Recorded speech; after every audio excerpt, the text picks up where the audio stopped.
This is in response. Let me set the scene real quick before you play it. Play it. Phil Jackson. Well, you could leave it up. I can be small.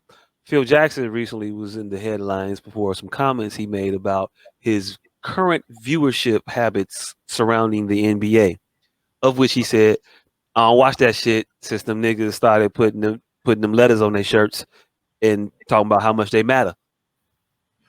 He said that Mm, wasn't the exact quote, but it was something like that. Mr. Jackson, Phil, if you racist, yeah, uh, those were his sentiments apparently about his his interest in the game as it stands today. Hey, look, tell me what you don't like, and that'll tell me a lot about you and Mm, whether or not I should like you or not. The fact that that was what upset you and drove you to not watch the NBA as though that was such an offense to your sensibilities. Oh my gosh, you're too in your face about being black. we're too black, Phil. Too in your face about being black. Too in your face about the plights and problems of black people. Because say what you want about a lot of other shit, but I don't think that the NBA had any protests or did anything that was besmirching the integrity of the game. I don't think they did anything that distracted or was what you would be able to deem uh, irresponsible or frivolous surrounding topics in black people in general. Uh, it's more so a matter of you, and I'm trying to find where his echo is at. Okay, and it's more so about a matter of you being an individual that doesn't like the choices or the freedom that people try to exhibit when they want to talk about or speak about issues that impact them. So they talking about police brutality. They talking about George Floyd being shot. They talking about Breonna Taylor being murdered, and you have a problem with that. They're not talking about, oh my gosh, you guys are systemically oppressing us with crap stances. That's not what they're doing. Even though, hey, look, I think of a lot of shit. Couldn't think of a crap stance in that situation where I would be offended. That should tell you something. But hey, I'll give you the room to say there are crap stances that exist.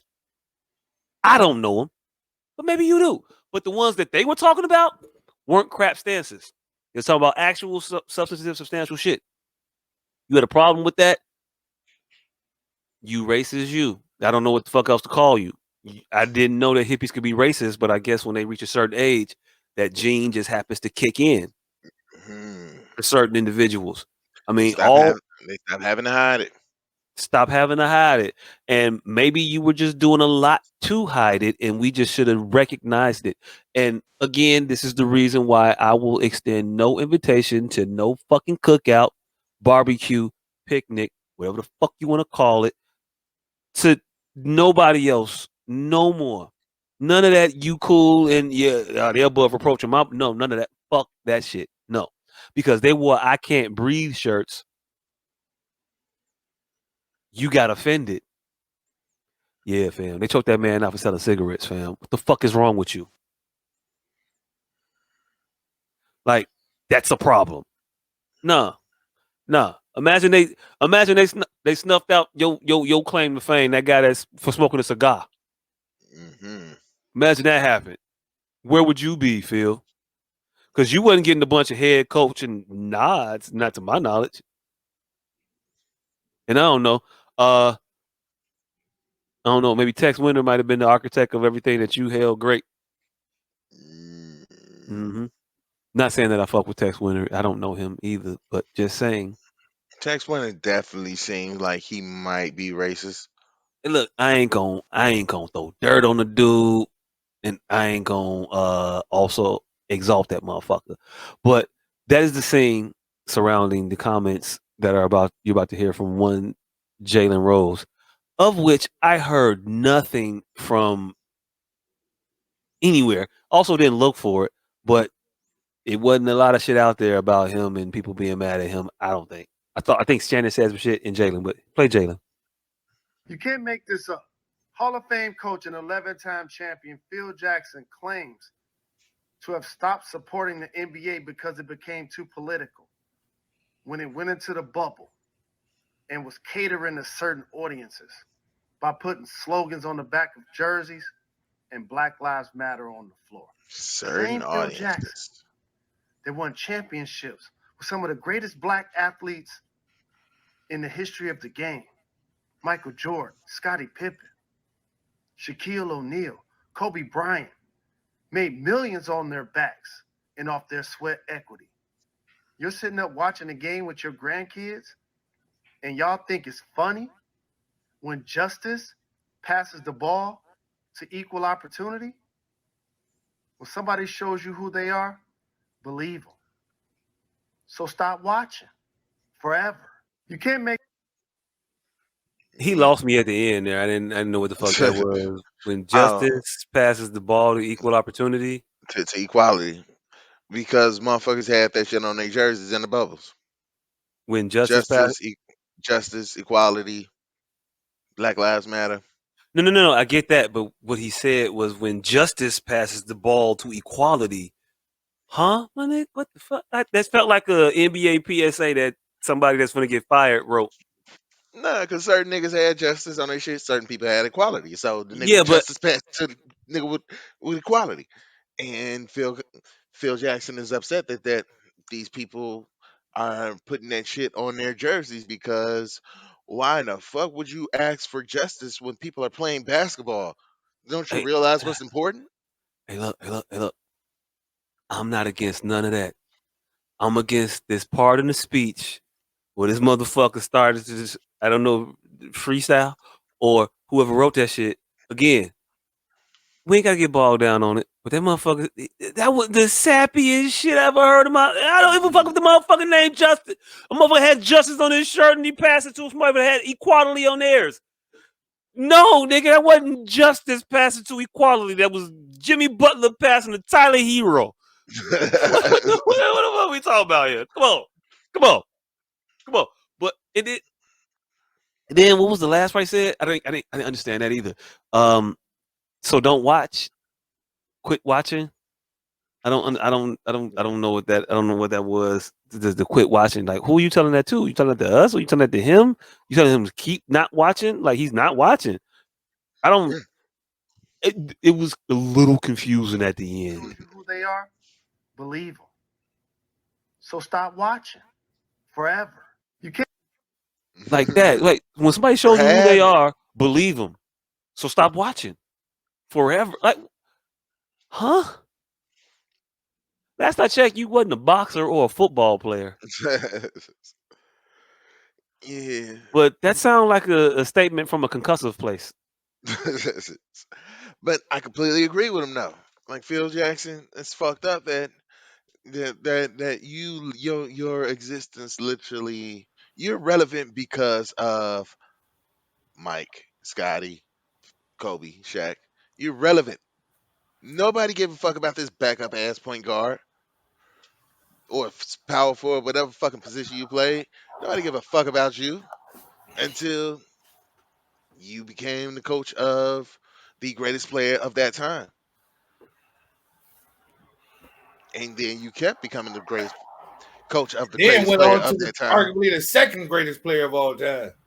Yep. Of, of that time.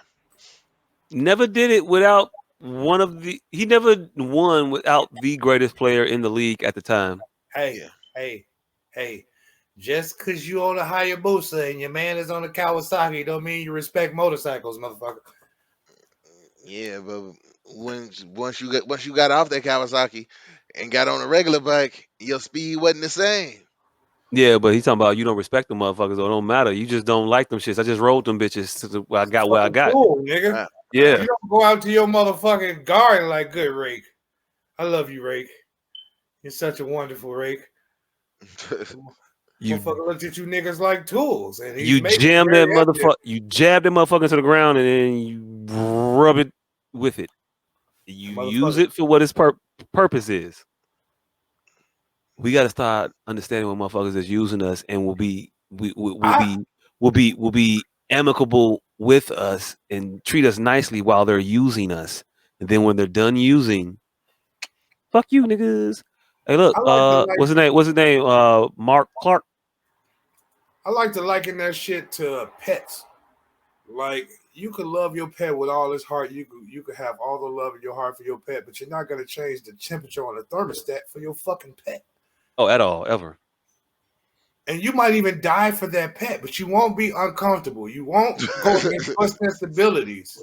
Like if somebody run in talking about shooting that pet, yeah, I'm gonna jump in front of the bullet. But am I going to change my day-to-day consistency, my day-to-day experience for the comfortability of that pet? Fuck no. And that's how people like Phil Jackson view black people.